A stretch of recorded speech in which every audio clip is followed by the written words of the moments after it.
Welcome back to another episode of the ZQUAKE podcast. My name is Julian, and today we are joined by another very special guest. He played high school football with Lamar Jackson. Since then, he has pursued his passion playing football in the XFL and CFL.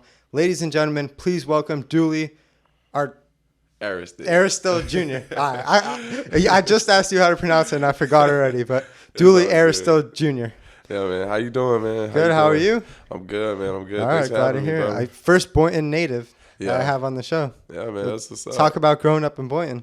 Man, what can I say about Boynton, man? It's a melting pot, of a lot of different cultures. One mainly being the Haitian culture. I'm actually Haitian myself. That's where the name comes from. I know it's a lot of vowels, so it's hard to pronounce, but my name actually originated from Creole, and its meaning is Dieuly. Dieuly means godly in Creole, so Dieu spells God, and it just throws a lead on it. So yeah, that's cool. Yeah, man. So playing high school football with Lamar Jackson. Yeah. Let's talk about that because that's a pretty cool experience. Yeah, man. It was fun, man. You always seen that talent from Lamar, and that's something that we talked about, from a young age. But he was always one of those guys that that always focused on where his feet were now, and you could just see it now in him. It's just his humble demeanor and just like the way that he carries himself on and off the field. So, were you playing with him freshman season? No. So Lamar actually, got to Boynton when I was actually gone. So I started off at Boynton my freshman year. Ended up transferring, going to Palm Beach Gardens, then Palm Beach Lakes, my sophomore and junior year, and I ended up coming back to Boynton for my senior year with Lamar. And we had a lot of guys that were from Boynton transfer back to Boynton. So we had Chauncey Mason, Zaire Ivory, Xander Bernard. All these guys, like, we just came back to Boynton High and finishing.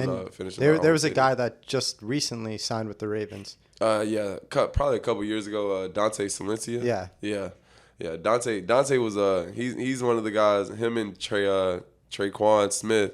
Those guys, they were at Boynton all 4 years, and they put in work out there, and yeah, man, like I said, all the Boynton kids just wanted to come back. So why did you transfer to 3 different schools?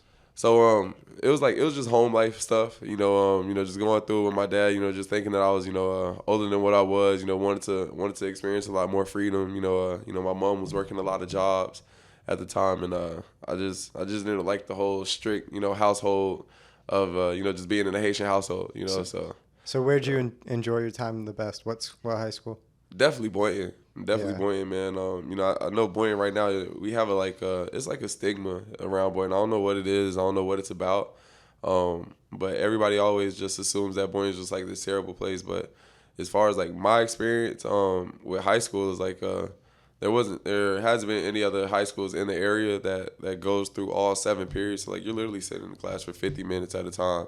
And the teachers work with you there. The administrative staff always been a staff that cares about you. You just got to be the kid that wants better for themselves. Yeah, definitely. And now that you bring that up, that's one of the reasons that I don't like my school is because I'm in the classroom for an hour and a half to 2 hours each period. And right. I can't sit for that long and learn, pay attention for close to 2 hours. And if I can't do it, my attention span is better than other people, so I can't imagine what other kids are going through. Right. So talk about that senior year playing with Lamar. What was that like? It was fun, man. Like just seeing the impact that we had on the community. Seeing how many people came to our games, and even to this day, man. Anybody that finds out that I went to Boynton back in 2015, oh yeah, man, I used to go to you guys' games and stuff like that. It's just random people that weren't parents, that weren't tied to the school at all. They just went and we really just kind of brought the whole city out. So it was just fun for me, just to seeing how much support we could get, and then just seeing the turnout that we could get just from the city and from our games. Yeah, I mean, you guys were huge. I remember in 4th or 5th grade watching videos of Lamar. Yeah. And obviously I didn't know who you were at the time. I knew Lamar, but I'm sure I saw tons of videos of you. Right. But talk about your relationship with Lamar off of the field. What was it like? Off the field, so I was always with Lamar, right? So whenever we were in school, if you seen Dieuly, you seen Lamar right behind, or if you seen Lamar, you seen Dieuly right behind. Me and Lamar, we were we're like two peas in the pod. You know what I mean? Like that was my boy. We also hung out with Chauncey and Zaire as well. But as far as like being off the field or away from the schoolhouse, Lamar was probably the only friend whose house I was allowed to go to. With my dad being so strict. The Haitian, the Haitian household. So. And still to this day, you and Lamar are close. Every time he's back yeah. in Boynton, I see on social media you guys are always hanging out. Yeah, hanging out, linking up to work out. Just keeping each other motivated. He's actually been like a really big part. Of why I keep going. He's always telling me, hey, dude, just go out there, have fun with it. And your time is coming. So he's definitely doing his part as a friend and then just a motivator as well. Yeah, definitely. And let's talk about Lamar's contract that he just signed because that's big. Yeah. So I'm gonna give you some numbers here. I mean, I'm sure you know them, but 5 years, $260 million, $72.5 million signing bonus, $135 million guaranteed, $52 million per year, and no trade clause. Yeah. He is the highest paid NFL player on a per year salary. Right. What was that like for you hearing that news? Is deserving. He deserves it. Just to know like everything that he's been through. Like learning that about him, learning his past about him from a very young age. Like when I was in high school with him, and just looking at kids now. Just seeing how trauma could kind of affect and mold the way that their future kind of turns out. Just to see how Lamar kind of takes everything on the chin and like I said, just stay humble and stay God-fearing throughout anything that happens to him in life. I just know that God deserves it. All the work that he's put in and everything he's been through. Do you feel any sort of jealousy towards Lamar? Nah, man. That's my guy. And I think it's funny, because people do ask like, oh, like dang, like like you play football yourself, like how do you feel, like you all got that? And it's like at the end of the day, our friendship is first, with Lamar and at the end of the day, he always tells us like, hey, if there's something that you guys are doing right now, or that you guys need my help with investing in, like, just I'm only a phone call away. You know what I mean? Like at the end of the day, when you have a friend that that does make that kind of money, at the end of the day, like it's always good to know that he's still your friend first. You know what I mean? And at the end of the day, I mean, I know I could always call him and ask him for whatever, but he knows my grind is real and there's no shortcuts to life. Shout out Lamar Jackson. Lamar. Yeah. Come show some love to a fellow Boynton native. Come on the podcast, bro. I want you on. All right, get out here, bro. Get out here. All right, so moving on from Lamar, let's talk about your recruitment process. Yeah. Your senior year. Yeah, man. It was rough at first. I like I said, I was bouncing around from school to school, so just really trying to find my find my home, and home was always Boynton for me. Lamar definitely helped out my recruiting process a lot. He was bringing a lot of schools in, whatnot, and there was one practice where I had like a really good practice. Me and Lamar, like we were just clicking. Nebraska happened to be out there at the time, and I don't know if you guys remember or not, but Lamar had Nebraska like as one of his top schools. His thing was that he wanted to go to school and feel comfortable with with just being so far away from home. He wanted to bring in a guy that that he trusted from high school, and Coach Tim Beck was actually recruiting me and Lamar at the time, and it kind of jump started my recruiting process. Nebraska was talking to me for a little bit, but their coaching staff ended up being fired like towards the end of our season, so like probably like around the 8th game of our high school season. Tim Beck and that coaching staff with I think it was Bo Pelini at the time. All those guys got fired. So I was like kind of like left in the dry. Never received the scholarship from them before they got fired or whatnot. So just fast forward into signing day.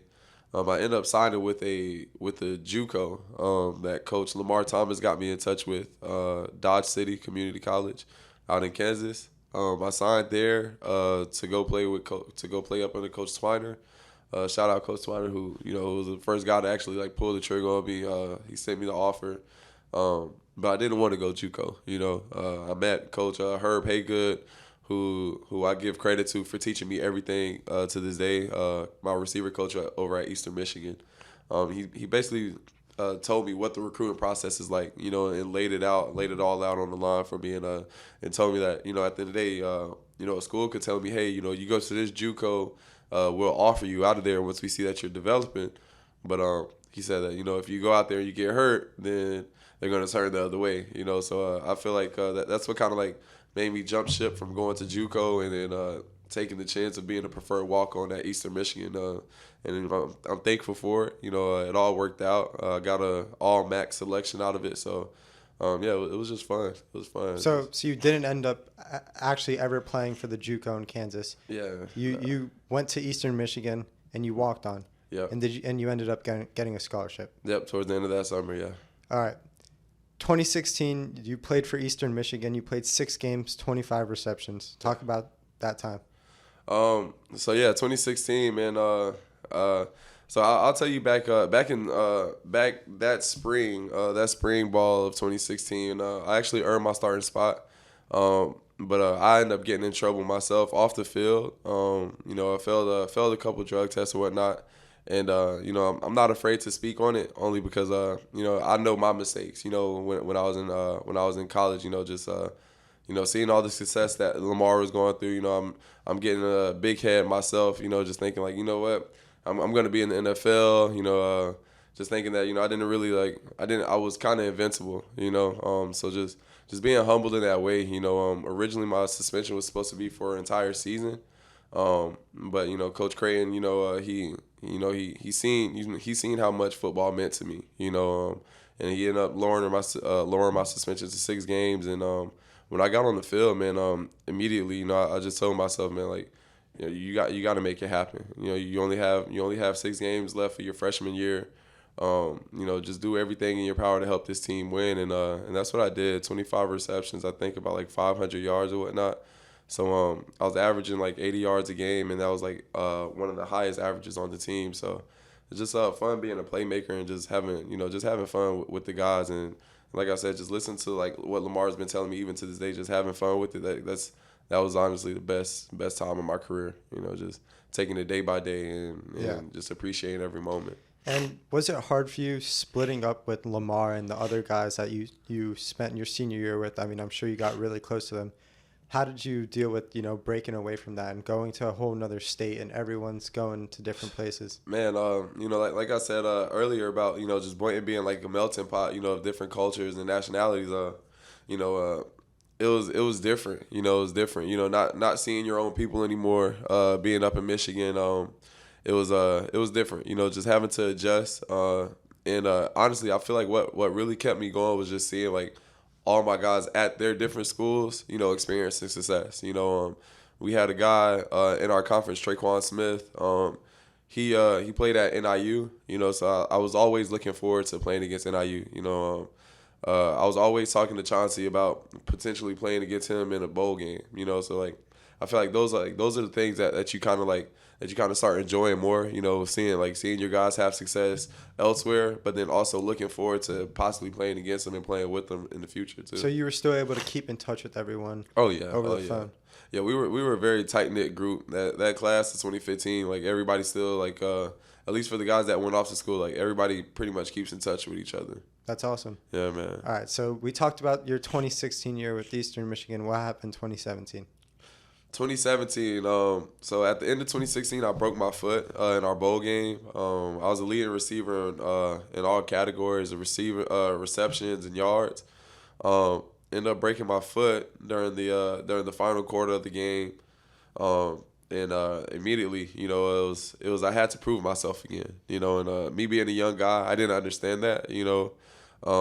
I came back after spring ball, so like in the summer, like training camp and all that stuff. I was 4th on the depth chart, and this is off of a year where I just won all MAC, so not really like I said, not being a mature guy, not understanding that at the end of the day it's an everyday thing, where you have to continue to prove yourself over and over and over again.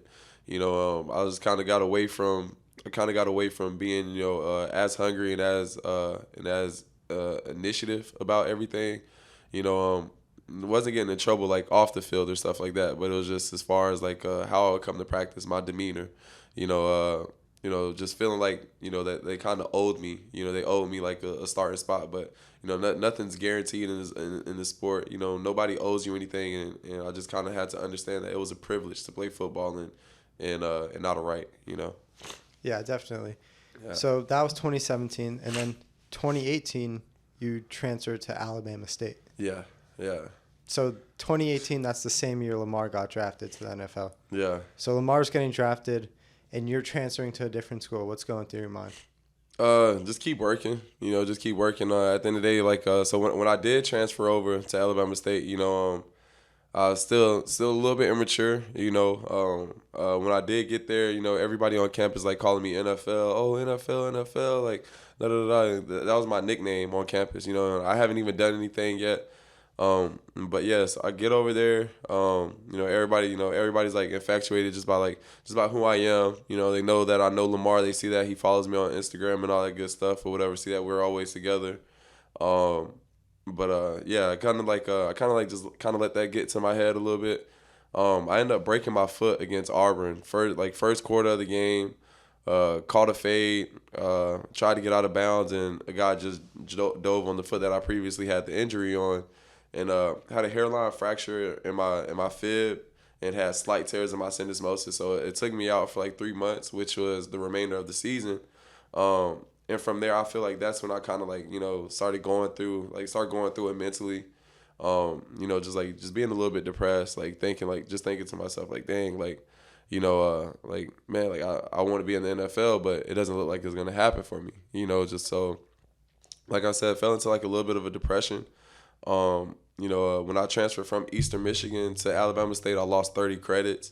And while I was there, I could only fail 2 classes. And I failed one the first semester, I failed the second one, and I fell behind progress towards degree. And the only place I could have went then from there was an NAIA. So if I wanted to play play the remainder of my college career, I had to go NAIA, and that's what I did. All right. So what is the biggest lesson that you've learned from, number one, getting in trouble off of the field and getting suspended at Eastern Michigan, and then number 2, coping with being injured twice during your college career? Just taking it a day at a time, even from my days at Eastern, I wish I really would have never focused on the NFL, just focused on where my feet were at.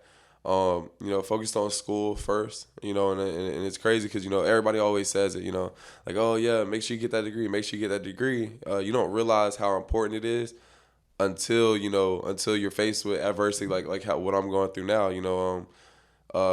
just as far as looking for a job and having a career job, and I kind of if I could go back now, that's something that I would really focus on, is just taking it a day at a time and just appreciating where I was at, and that's the biggest thing with guys now, they don't really appreciate just the opportunity that they get to play football and to get to go to school. College was the best time of my life, and if I could go back, man, I really would, just appreciating every day I was there.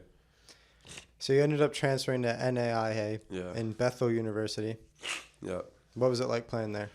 It was different. The thing is with NAIA, even transferring down to Alabama State, the buy-in level, of the guys that surround you is different. You're gonna get the same coaching wherever you go, whatever level of football you're playing. Everybody's gonna tell you the same thing. 1-0 mentality. Just being humble, just appreciating that you're there. Going to class and all that stuff. The message is always gonna be the same. It's literally just about who's gonna buy in, who's gonna take it serious. Who's gonna go that extra mile to get to the next level. And I feel like thank God for me. That I did go to a very good NAIA. I had a really good head coach, Coach Michael Jasper, and he coached his program like a D1 program, and I was like a intricate part of the team, just telling guys, because a lot of those guys, their mindset was, I'm gonna be at this NAIA for 2 years and I'm gonna transfer, and I always my message to the guys and to the team was, don't stop thinking about transferring. Your NAIA is your D1. This is D1 football, guys. We're getting D1 coaching. We're being coached by a coach that played in the NFL. Understand this is your D1. You don't have to be anywhere else besides where your opportunity is. and it was just fun. You know, it was just fun, like stepping into that leadership role. You know, being like having a bigger voice on the team, and just having guys like, you know, like look at you as like a role model. You know, I ended up being picked up by the CFL out of the NAIA school, Bethel, that I went to. And from there, you know, we've been having success. You know, we go 10-0 every other year or whatnot. But you know, we've been sending guys to the pros. You know, and that's a big thing. You know, that's like a really big thing, because, you know, NAIA schools don't usually do that. But it's fun that, you know, I got to start and set that trend. You know, not just there, but also like bring a winning culture to Eastern Michigan as well. Definitely. So you go to the CFL out of Bethel. Yeah. Talk about your time there. It was fun, man. That was my first time being a pro. It was my first time like getting a real playbook. You know, like at Eastern Michigan, we had a pretty big playbook. We did like a lot of hand signals and stuff like that. So that was like the biggest thing at Eastern, was like learning your hand signals, learning how to read the calls like that were coming in as they were signaling. But the difference is, you know, in college, like they'll be signaling the whole time until the play is called and snapped. But in the CFL, you know, it's a 15, 20 word play call, and you're literally just sitting there waiting for your formation, your motion, and then listening for whatever concept, you know, that you're tagged in. You know, so like that was my first time being a pro. That was my first time like hearing like actual pro plays, you know, in a huddle. So it's like you only got, you know, 10 seconds to really digest all the information, and you got to go out there and get lined up. So it was fun. You know, I learned a lot, you know, just being out there, understanding concepts, understanding spacing on the field, you know, as far as like inside releases, outside releases, and just understanding like why everybody's doing what, you know. So it was fun learning under Coach Moss. But you know, just moving forward, like I just take everything that I learned and just apply it to my next opportunity. It's also an entirely different country. You're moving out to Canada. Yeah. How did you adapt to the culture out there? Oh man, Canadians, they love us. You know, they love Americans. They love the American culture. And when everybody found out that I was from Florida, you know, that just made it, you know, that much better. You know, so it's not too many. And the thing is, like, when you're in Canada, you look like an athlete. You know, you stand apart. People know the football players from the football players, and you know, I mean, you know, the hockey players as well. You know, so it was fun. It's definitely a different environment. And then just like that being my first time being a pro, and just being in Saskatchewan Rough Rider Stadium, it was at Mosaic. It was awesome. It was awesome experience, awesome energy. You know, just being out there and just enjoying it. You know, just trying to enjoy every second of it. And the rules are also a little bit different, right? Yeah, man. Like running to the line is almost unfair. You know, like I always say, any defensive back that goes to Canada and that experiences success out there is a really good defensive back. You know, like you can come to America and pretty much lock up anybody, you know, because you don't got a guy who's running 100 miles per hour at you, you know, and when you're stationary standing at the line of scrimmage. So, yeah, and then also another thing about the CFL is like you have to be a yard off the ball for the defense. So like and when I was being coached by Coach Haygood, anybody that's a yard or two away from the line of scrimmage, that's pretty much no man's land. You got a free release, you could go right up the field and give them a move or whatever. So like that's another thing that kind of made it harder on the DBs. But, you know, like I said, if you're a good DB out there, then you're a good DB in the States. And Nick Marshall is a guy who I learned from a lot, you know, just my time being out there. Talk about your stat lines during that year. So I actually didn't play much that year. I played mostly during the preseason. I ended up making final cuts that year or whatnot. But like I said, it was a challenge, like learning the playbook, learning an extensive playbook like that as well. Getting used to hearing plays, like hearing the play calling in the huddle, and getting lined up immediately and stuff like that. So I was a practice squad guy. There was a week where everybody kind of went down with COVID, and I was able to get my first start. I was targeted 3 times in that game. 2 balls went right over my head. Another ball was tipped at the line. I kind of bobbled it, got hit, and then on my way to the ground, like I tried to corral it, it fell out. So didn't have my best game. You know, it wasn't the best first start as a pro at all. But nonetheless, the experience is great. I helped other guys score. There was a few times where I'll bring a couple guys out of coverage and bring a couple guys down out of coverage, and my boy Tevin is popping open right behind me. So it was fun. I've always been that type of guy, like, where I don't need to experience success. As long as the guys around me are successful, I'm happy. And I could speak on, like, even back to Eastern Michigan. I had Sergio Bailey on the other side of me. When I would play, Sergio would have better stats, and it's just because we were working together, as a receiving group. When one guy is getting double or triple covered, that means somebody's getting the solo, and that's something that kind of held true, like, even up in Canada. And it was just fun, just being in that locker room, being around those vets and learning from them. So you spent one season in Saskatchewan. Yeah. And then COVID hit. No, actually, I spent one season in Saskatchewan, and I spent one professional game, like one actual season game in Saskatchewan, and we had a lot of Canadians go down, and when you get Canadians that get hurt, you got to replace them with more Canadians. So there was a receiver named Brendan Linnaeus. He was with the Falcons when I first got there. He's a Canadian, but he ended up being released during camp by the Falcons or whatnot. So with as many Canadian injuries as we had on the team, it only made sense for them to bring in another receiver as well. So I was the practice squad guy. So after that game, after my first and only game in Canada, I was released, and they brought Linnaeus back in. But like I said, nonetheless, you don't take it personal. You got to just understand the business behind it.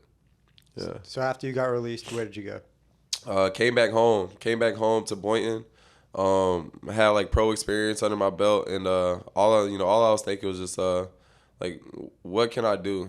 What can I do? Like, what would be the most satisfying for me right now? And I feel like coaching back at Boynton was that. I just wanted to take everything that I learned and just give it back to my community. And it was fun. Help coach those guys up. We didn't have much of a pass game because I got there late in the season.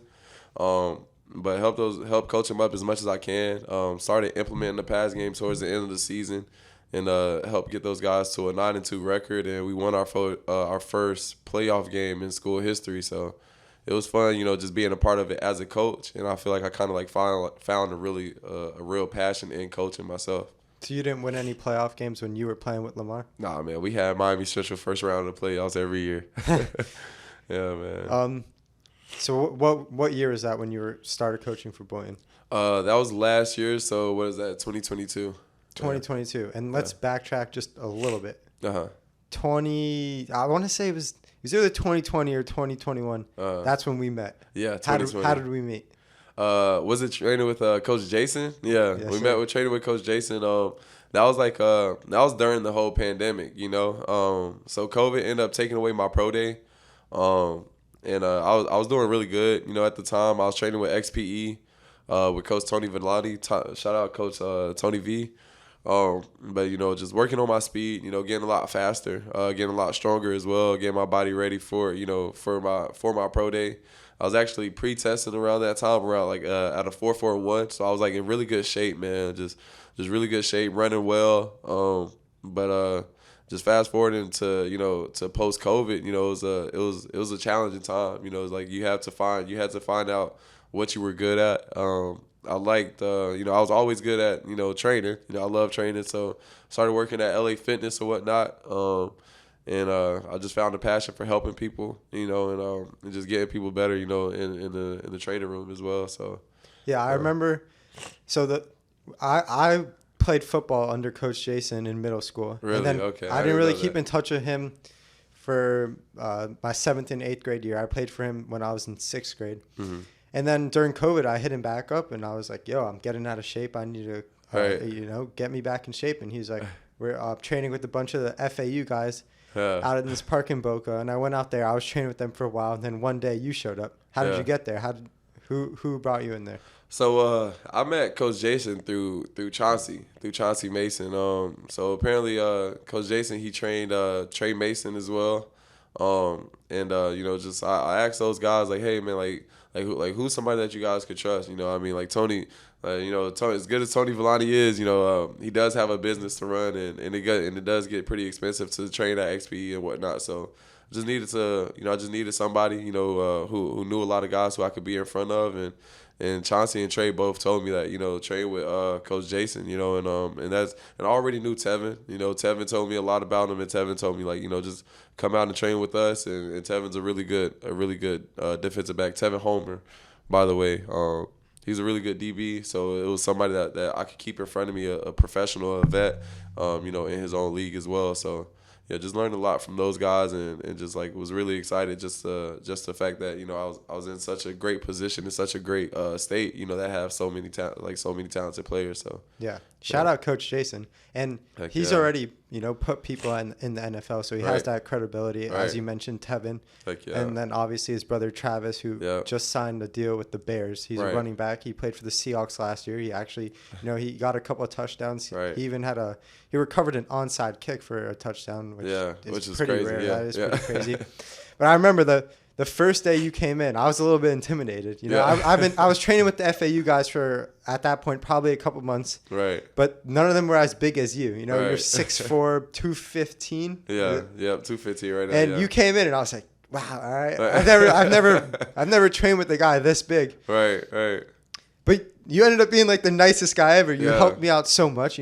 When you came in, I improved so much. Heck yeah, you did. And you came out there for a couple of weeks. Yeah. And then I don't remember exactly what happened, but either I stopped coming out there, or you stopped coming out there. Everyone I think stopped. It was a both. Yeah. I think what happened is FAU's facilities opened back up, so all the players went back. So there wasn't really enough people to go out there. I think for a while it was kind of just me, Tevin, and then maybe some one or two other high school kids that were training at local in Boynton. Right. But anyways, one day, I'm sitting at home, and I've just recently got a membership at LA Fitness because the Signature Club opened. It's right down the road from my house. Right. And I get a call, and it's like, hey, this is Dieuly. I'm wondering if you're interested in coming in and working with a trainer. I was like, yo, Dieuly, you remember me? I'm Julian. We used to train with Coach H. You're like, oh, Julian. Yeah.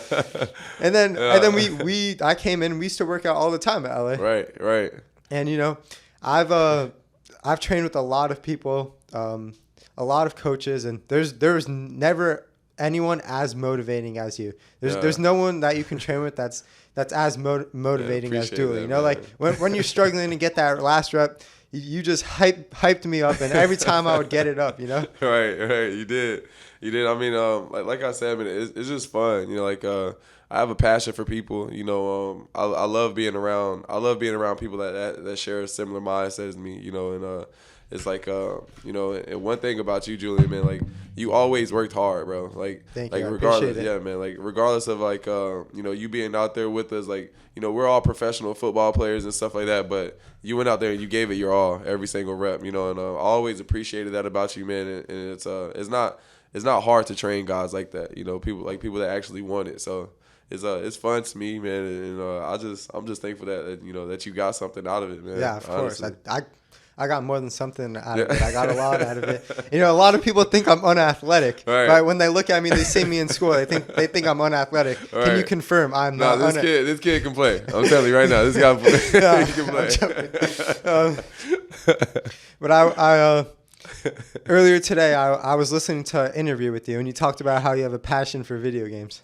Yeah, man. One game that I always played, my cousin Noah actually got me into playing is PUBG. I love playing PUBG. It's a fun game. It's actually more it's a lot of thinking. It's a lot of thinking. So you got to be strategic in your approach. You can't just go out there like Call of Duty. You just go out there guns blazing, shooting everything. But I just like the strategy and team based game. I'm a team player. You know what I mean? So it's PUBG is one of those games where you have strength in numbers, and football is the same way. So I just feel that's kind of like a game that kind of goes hand in hand to who I am. I remember I used to play the mobile version on my phone. Yeah, that's different. What do you play on? I play on console. I play on PlayStation 4. I'm actually about to get myself a PlayStation 5 now. So nice. Any other games you play?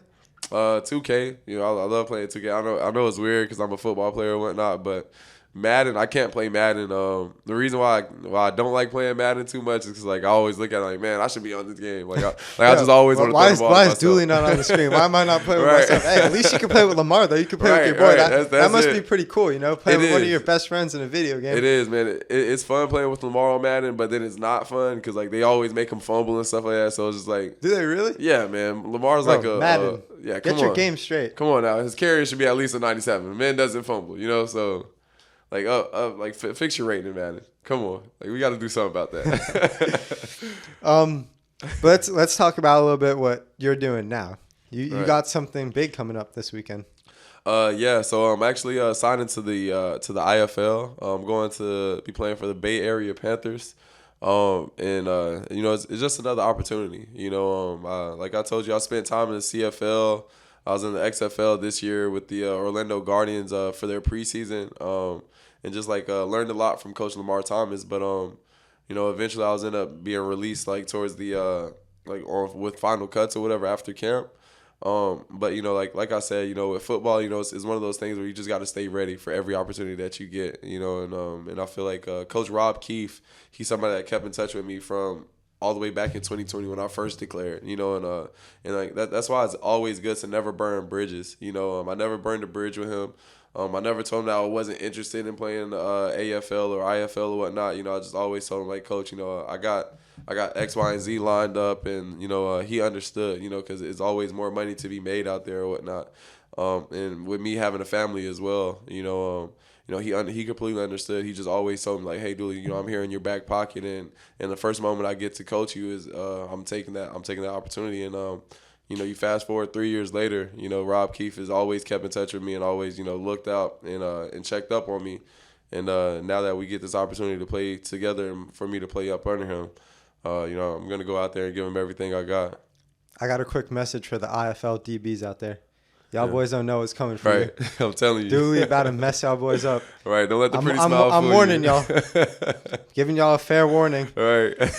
But you mentioned you have a family. Yeah. They live in California. Yeah, they do. Is that one of the main reasons why you're going out there? Yeah, that's honestly one of the biggest reasons. So right now, and I didn't know this. Coach Keefe actually informed me that I was actually drafted by the Las Vegas IFL team. They still have yet to contact me. Haven't let me know that they drafted me. Didn't give me a heads up or a warning that they were going to draft me. So that's actually part of the reason why I'm still home. Why I'm still home now is because they have my rights, But as far as just as far as where I want to play is, I want to play closer to my son, and then I also want to play for a coach, who kept in contact with me throughout everything. He never wavered. He always told me the first moment that he get to get me, he would, and this is that moment now, and I just feel like it's all God, it's all God's timing, because I could easily be playing football somewhere else or whatnot, or be somewhere unhappy or even somewhere injured, from the XFL this past season. But he just kind of placed me in the right situation at the right time, and this will be the first time my son gets to see me suit up in pads and go do what I love. Well, I wish you luck, and I know you're going to perform amazing out there. Heck yeah, I have no doubt in my mind you're going to put up some numbers, and you will make it to the NFL one day. I really believe in it. Yes, sir. But talk about what your son means to you and what it means to you to be living in the same state as him for the summer. Man, it means everything to me, man. When I know you're not a dad yet, but not yet. Yeah, take your time. Trust me, take your time. But at the end of the day, I always tell people, take your time with being a parent. But it does help you grow a lot. Just watching my son grow, from afar, it hurts. It sucks, because at the end of the day, all you want to do is just be there. I want to be there for not only just him, but for his mom as well. Be there for my family and stuff like that. Because the biggest thing is just being a man of faith, being a man of God. And I just try and walk. I just try and walk my walk in my Lord and Savior's image, and then eventually just pull my family along, to that as well, and lead my family that way as well. But it's hard to do that, from on the whole other side of the world, and just to be able to be an intricate part of my family, be in the house with my son and just help him grow, teach him how to be a man and stuff like that. It means the world to me. Like even just like for Mother's Day, I bought his mom some flowers. I sent them to her job or whatnot, and he's seeing the flowers, and she takes him to track practice with her, and he does this thing like he'll go and he picks up like a whole bunch of flowers from the sidewalk or whatever, and he'll just go up to her and like, here, mama, I got you flowers like that. It's like just like stuff like that, man. It means the world to me, just to be able to show my son, how to be a man and just take care of his family. Yeah, definitely. Yeah, man. Shout out young Dieuly. Yeah, man. He's gonna be a beast. Do you want him to play football? Oh yeah, I mean, I want him to. His mom always says like, whatever he wants to do, that's what he wants to do. But I'm gonna push him towards it. I'm gonna definitely push him towards it. You've already made up his mind for him. He wants to play football. He wants to. He definitely wants to. There's no in between. There's no in between at all. Who you got winning the Super Bowl this season? Man, Super Bowl next year. It's a lot of guys. It's a lot of guys that are gonna help change their teams. Like Aaron Rodgers is really good. Personally, big Jets fan. I'm really excited for this season. Aaron Rodgers, Breece Hall. What's the defensive guy's name? Sauce Gardner. Sauce Gardner. Yeah. He's good. Yeah, man. They're gonna have a really Jets good team, are winning the Super Bowl. I'm telling you right now. I wouldn't say all that. Hey man, I got Lamar this year, man. Let's go, LJ. I got you, man. Hey, Let's Lamar, do it. if you come on the podcast, I got you winning. Right. But yeah, it'll definitely be fun to see Lamar get that Super Bowl win because he has a few weapons now. He's probably missing one right now, but at the end of the day, I know that guy's mentality. I know his heart. I know his passion for the game, and I just know that he is surrounded by a lot of good guys like Odell, Mark Andrews, and he has a really good young guy, Zay Flowers, who I was training with this year as well, with Gold Feet. He has a really good supporting cast this year. So the Ravens defense, their mantra and all that stuff. So I feel like this would be a really good year for him to take them deep in the playoffs and hopefully win it all. I almost forgot about that. Odell signed with the Ravens. Oh yeah, you can't Lamar forget and about Odell. That. Yeah, you can't forget about that. That's gonna be tough to guard. Oh yeah, like it's like you got to pick your poison with that team now. And I feel like that's gonna be like the best part about it. Like he actually has weapons. It's not just him. In their run game. So I'm really excited to see what the Ravens do. And hopefully in the future, they come and get me or I could be playing against them, whoever. If you did get that opportunity to sign with the Ravens and play with Lamar, what would that mean to you? It'll mean the world, man, because I've always liked Harbaugh. I always loved watching the Ravens. Even back in the day, with Ed Reed. Ed Reed and Ray Lewis. Just watching those guys together, man. It was fun, man. That's when football was football. Watching Ray just knock people's heads off, and then watching their offense like methodically get down the field. And I played receiver, but it was always fun just to watch those guys. Their offense, like just watching their team and just like the way that they carried themselves. So always been a big fan of the organization. But just to be able to play with my high school friend again, it'll mean the world. Just to see like all the success that he's had out there. And then just to be able to help and contribute to it, that'll mean the world to me, man. Just to actually be able to win the Super Bowl right along with one of my best friends. Yeah. Yeah, I don't have any hardware yet. No conference championships in college, no bowl games, no none of that. So to win the biggest football game ever or of the year or whatever, that'll mean the world to me just to be able to do it with my boy. If Lamar's playing Miami this year, we got to go to the game. Oh yeah, we're going. Yeah, we're definitely going. Trust me. Trust me. So how old are you right now? Right now I'm 26. All right, so you're 26. You've had a rough ride. You've bounced around in different colleges. Yeah. You bounced around from the XFL, the CFL, and now the IFL. Right. A lot of people would have given up by this point. What do you do to stay motivated? Just keep God first. Just keep God first and keep my faith high. I know at the end of the day, whatever's for me, is for me. And I know my walk is it's a different walk, it's a different path. But at the end of the day, I know I took opportunities away from myself. With Eastern Michigan and Alabama State. whatever challenges or whatever obstacles are to come throughout this journey, I know they're just kind of like self-inflicted, but at the end of the day, like I said, man, just keeping God first. Everybody always asks me, like, how do you wake up so happy? Like, how are you always smiling every single day? Like, being that you went through all these things, but it's like how can you not smile when you got breath in your lungs? Like how can you not be a happy guy when when you have Jesus Christ in your life? So it's like, as long as you got life, man, you still got a chance. And at the end of the day, I know just being realistic. There's a certain window, to where I have to be in the NFL. I'm young. I'm 26. Everybody that's in the NFL right now that's 26, they're pretty much in their prime. They're on to their second contracts and stuff like that. So it's like, I just know, like, with me, I don't play football for money. I play football because I love playing ball. And at the end of the day, if I'm making a $260 million contract or a base contract, I'm happy. I'm content with just being a ball player and just going out and competing every day to win. Yeah, definitely. And I truly believe that, if you find your passion and you stick to that and you work hard at it and you stay consistent and stay dedicated, Heck yeah, you will get the money at some point. And right. That will come. And, right now with podcasting, I actively lose money from doing this, but right. I enjoy doing it. I enjoy sitting with guys like you and just having cool conversations, getting right. to interview you, getting to hear your story. Right. And I believe that one day it will come, and if it doesn't, I had a great time doing it. Exactly. So, exactly. I really believe that one day that opportunity will come for you.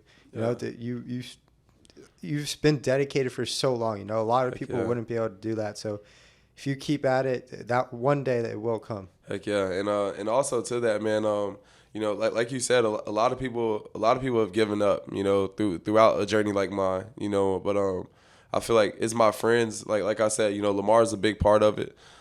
He always keeps me motivated, just tell me have fun, take it a day at a time. And then also, like, my friends that did give up on the journey, they always tell me the same thing, like, Dieuly, bro, like, I wish I had the mentality that you had, and stuff like that. So it's like just hearing my guys, talk to me and just tell me, like, man, Dieuly, like I appreciate you just for being as passionate as you are, because, like, it helps me be passionate in whatever different career or whatever different avenue I'm taking in my life. Just as far as, like, Chauncey and Zaire, they're jumping into their music career and stuff like that, and, like, they're attacking it, head first and stuff like that. So it's like, just knowing that I motivate my friends and my friends motivate me, it's just a surreal feeling, man. Just to be able to be in such a tight knit group and just, like, keep each other motivated, Yeah, man. So you're actually coaching again at Boynton right now. I've been seeing on your social medias. You've been posting some videos of you teaching the guys. How's that going for you? It's fun. It's fun, man. So, like just like what I was saying, as far as, like, just my path right now. At the end of the day, I know I have a responsibility, of giving back, and it's like, that's just like the Christian in me, like I want to be able to give back to my community. I want kids to experience everything that I have in college, but also experience more, because a lot of the stuff that I'm teaching them now is stuff that I didn't learn until I was getting ready for the draft, just understanding, like, how to get in and out of breaks. I've always been, like, a really good athlete, in college. And like I said earlier, shout out Coach Haga, he's taught me everything as far as, like, the mental part of the game and actually being able to go out and digest film and identifying coverages and stuff like that, so I feel like that's my biggest part now. I didn't know that stuff when I was at Boynton. I didn't have the coaching for that, and now I just feel like, that's my job. I know a lot of college coaches now, former teammates of mine, coaches that I've played under and stuff like that as well. So it's like, as long as I could give back, and help those kids experience everything that I have and just kind of instill everything that I've learned and turn and create and produce more Deuleys, man. That's kind of like my biggest goal, man. Just to mold a guy into what everything that I am now. The world would be a pretty good place if we had a bunch of little Deuleys running around. What does your recovery process look like after a long day of training? Man, just a lot of relaxing, stretching. So, like, what my days look like now is, like, I wake up at 6 a.m, go to the school. I'm there pretty much all day. I get my workout in with the kids. I'm a young coach. I'm a guy that's still playing ball myself. So when I do go out there and I'm coaching the kids and I have them going through ladder drills, I'm going through the ladder drills with them. You know, if I put them through cone drills, I'm going through the cone drills with them. I'm actively demonstrating, you know, how to do things, and then right after I get done coaching them, I go to the gym and, you know, I get my lift in. You know, so like it works out. It works out for me. And then you know, like I don't have the money to do all like the cryo chambers and go get acupuncture and the deep tissue massages and stuff like that. So, you know, I just do what I can at home. I take ice baths. I was about to ask you about that. Yeah. So I bought a chest freezer, and I fill it up with water, and I bought a special thermometer that regulates the temperature. So you set the temperature on it, and it turns the freezer on, and then once the water gets to that temperature, it turns it off so that it doesn't freeze. Oh, that's nice. And I've been doing it for... I might need to use that. Dude, anytime, come over. I've been using it for a couple months, and I love it. You know, the recovery, you know, that's just a small part of it. Right. You know, I feel better throughout the day. I feel sharper in my mind. My sleep is better. Right. I'm more energized if I do it in the morning. Right. And then obviously the recovery. You know, recently I haven't been able to go as much as I want to, but I used to go to the gym every day and lift every day. Right. And I would get sore a lot. And as soon as I started cold plunging, that soreness level went down a significant level. Yeah, man. Like do your readings on it, man. Like I haven't done too much readings on it only because every time I've hopped in the cold tub and stuff like that, I feel the benefits of it. You know, and just like you said, like it helps you sleep better. It does it gets rid of soreness and stuff like that. So you know, like that, like definitely do your research on it, man. It's a lot of different benefits as well, you know, and just like clarity, you know, like for you to even like just be like what you said, just being sharp, you know, and being on your feet and stuff like that, man. Like those cold plunges, man, they really do help, man. And it's definitely been a trend the past year or so. And I think a lot of people are learning about it, and they look it up, and they are interested in buying a cold plunge, and they see the prices on them. You know, they're like $5,000 to $10,000. Right. But for everyone listening, you can make your own cold plunge for $450. You know, you have to clean it every week or so because it does get dirty. There's no filtration process in it, but it's 100% worth it. Right. Also, like you got a cold plunge in your house, guys. If you got a tub in your house, go buy a couple bags of ice, throw it in there in that tub, and sit your butt down in there. You know, that's what I did before I got the freezer, and especially for people who don't live in Florida and live, you know, in colder environments. Right. When you turn that bathtub up, the water is freezing. So if you pour some ice into that, it's cold. You know, we got to buy like 6 bags of ice just to get the temperature up because we turn our water on and it's hot. It's hot all the time out here, man. So when you're not playing football, you're not coaching, you're not playing video games, what are you doing with your time?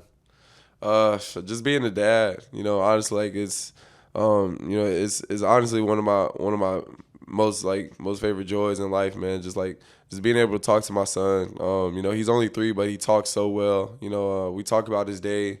We talk about, you know, what he has going on and stuff like that. Like, you know, how was his day at daycare, what him and his mom have planned for the day or for the week or whatnot. So it's just fun being a dad, man. I kind of feel like I lived my life a little bit in college. You know, I had my fun. You know, I went to the parties. I was a college kid. You know, I had my fun. But now just just having a kid, man, it's you know, like nothing beats that, man. So honestly, man, just being a dad, that's all I want to do right now. Do you have a favorite memory from high school? My favorite memory from high school, man. Favorite memory from high school would probably have to be just be every day just getting to be around my boys, man. Like there was there's no one game that I could really count that I could really say oh that was my best game or that was my favorite game. Like we had a really good game against Coconut Creek. There was a lot of good guys in that game that that are playing in the NFL now. Like Jerry Judy's one of them. You got who else was playing that game? It's a few other guys. But you played against Jerry Judy? Yeah. He's good. He's really good. He was really good. I like Jerry Judy. I think he's a great player. Heck yeah. But I'll say if I had to choose one of my favorite games, I'll say the game against Coconut Creek was an awesome game. I think the final score of that game was 68-62 or something like that. So you guys won that game? Oh yeah. Oh yeah, Yeah. Lamar got us the win.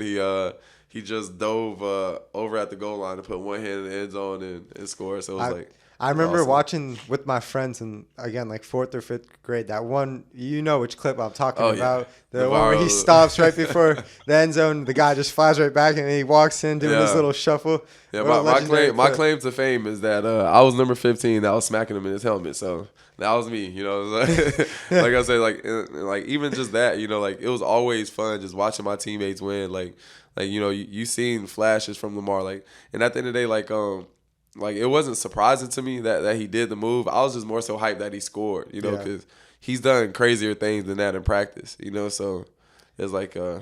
In high it was school, fun. did you ever think Lamar would be in the position he is now?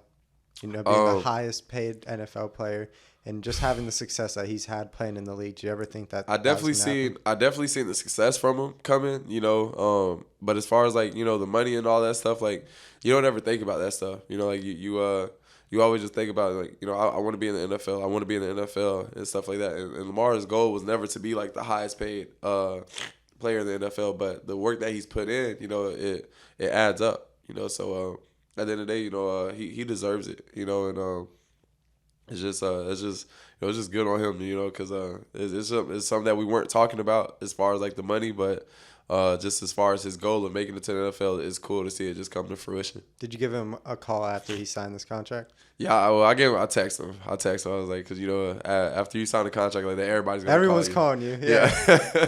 What'd you say to him? I just told him, yes sir. You congratulations, bro. You did it and you earned it. So just go out there and get that Super Bowl now. You know. He gave me the thumbs up on the message. 100. He said trust. So, I like that. If you could give one piece of advice to a high school athlete, what would you say to them? Man, just take it a day at a time and grind. You know, keep your head down and just grind. Don't focus on the offers.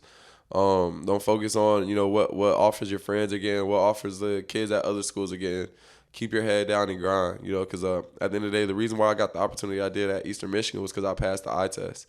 You know, I was a 6'3" kid. I was only $180, but I was shredded, you know, and the coaches could see that I was working. They seen the determination, and the film that I had was good. It was decent, you know, so I gave them something to work with.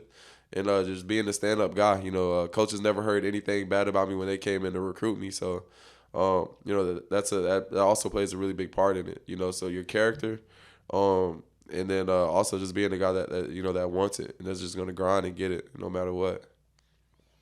Oh, man, take it a day at a time. Yeah, great advice. You got anything else going on? Anything else you want to talk about? No, man. I just appreciative that that you let me come on and share my story, man. Thank you so much for coming on. It's an honor to have you on and sit down and talk to you.